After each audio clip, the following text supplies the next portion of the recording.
네, 반갑습니다. 메이크머니 구독자님들. 영상 보시기 전에 구독, 좋아요 한 번씩만 꼭 좀 부탁드리겠습니다. 이번에 굉장히 인상적인 종목이 있었죠. 바로 에코프로 머티입니다. 최근 주가 흐름이 좀 좋은 모습을 보여줬어요. 지금까지 약 3개월간의 하락을 보면 참 아쉽긴 하지만 거래대금도 굉장히 세게 들어왔었고 상한가도 한번 쳐주면서 이제 다시 가나 싶더니 또 개파락을 맞고 16%까지 하락하는 모습을 보여줬습니다. 이 시세에서 각 흐름을 좀 보도록 합시다. 자, 이 하락하는 3개월 구간에서 전기차 수요 둔화, 사실 이건 진작에 있었고 금리 인하 가능성 연기에 대한 우려, 소재 부분에서 실적 반등이 일어나기 어려움 등등의 모든 악재를 받아내고 최근 시세가 터져주고 있어요.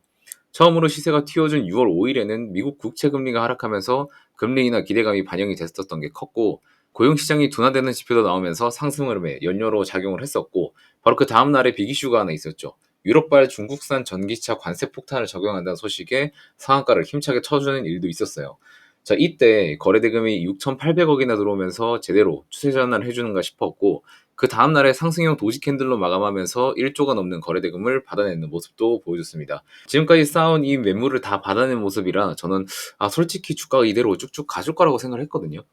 근데 역시 주식시장은 알다가도 모르겠습니다. 지난주 목요일까지 기관 수급이 미친 듯이 들어왔었는데 에코프로 머티 2대 주주였던 BRV 캐피탈이 3%가량 지분을 블록딜 처리하면서 시장에 충격을 한 차례 줬어요. 블록딜이 단순히 말하면 장외 거래에서 지분을 매각하는 건데 뭐 회사에 악재가 있어서 그런 거냐? 그런 건 절대 아닙니다. 그냥 단순히 지분을 매각하고 현금을 챙기겠다는 의지예요.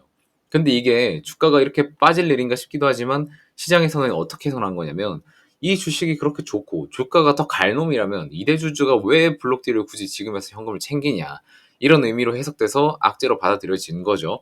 그래서 16%가량 급락이 나오면서 장을 마감을 했습니다. 자, 이게 공시를 까보니까 또 재밌더라고요. 얘네가 언제 블록딜을 쳤냐 보니까 5월 21일 이날 저가 뚫을 때 거래량 동반한 날 있죠. 이때 매각을 했더라고요. 근데 이때 매도한 내역이 이제서야 나온 거예요. 처분 단가는 보니까 93,000원이더라고요. 그래서 시장에서 더 크게 반응한 거 아닌가 싶기는 해요. 지금 가격보다 더 낮은 구간에서 매도를 했으니까 고평가 주신 거 아니냐 이렇게 해석한 느낌이 좀 들기는 합니다. 자, 이 상황은 이러이러하고 결국 제일 중요한 건 그래서 이거 매도해야 되냐 말아야 되냐 이거잖아요. 제가 만약 에코프로 머티 들고 있는 주주였다면 매도는 하지 않았을 것 같아요. 왜냐면 종합적으로 봐야 될 것 같은데 첫 번째로 수급이 양호하다. 제가 매 영상마다 수급 이야기를 강조드리고 있는데 이거 매매하시려면 필수로 볼 줄 아셔야 돼요. 왜냐면 수급을 통해서 우리가 어느 정도의 큰 돈이 들어오고 빠져나갔는지 알 수 있어요. 그래서 보시면 에코프로 머티 지금까지 기관들이 굉장히 많이 매수를 했고 보니까 5월 13일부터 매수를 시작을 했고요. 점점 비중을 늘리더니 이 급등이 나오기 전과 당일에 대량 매수세가 들어왔어요. 이렇게 보시면 이 기관들 평단가도 대충 예상이 가요. 정확한 건 계산기 켜서 해보면 얼추 예측 가능하겠지만 눈대중으로 보면 지금 가격 부분이 기관들이 매수한 평단으로 보입니다. 자, 그래서 얘네도 지금 고민 중일 거예요. 이거 매도해야 되나 말아야 되나 싶을 텐데 사실 기관 투자자들이 이 블록딜을 그렇게 큰 악재로 봤으면 이때 매도를 다 하고 튀었겠죠. 근데 15,000주밖에 안 털었어요. 지금까지 샀던 물량이 얼만데 이런 것도 여러분들이 볼 줄 아셔야 된다. 그래서 이번 블록딜에서 매도 주체는 외국인이고 외국인이 지금까지 계속해서 매도를 해온 주체다. 그래서 이번 하락은 무서워할 필요 없고 이번에 유럽발 규제가 정책적으로 들어와 줬으니까 제대로 갈 수 있는 기회라는 겁니다.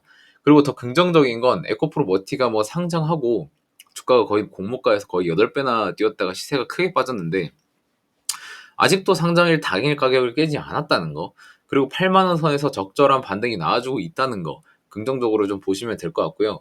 신규 상장주가 매매하기 어려운 이유가 우리가 기본적으로 밸류에이션을 하고 종목을 컨택하지만 기본적 분석도 필요해요. 근데 이건 신규 상장주에서 하기는 어렵죠. 과거 캔들이 없으니까 어려운데 그래서 사람들이 신규 상장주 건드리지 말라는 거예요. 물론 그만큼 수익 기회도 많죠. 뭐 에코프로머티 상장 이후에 시세 봐요.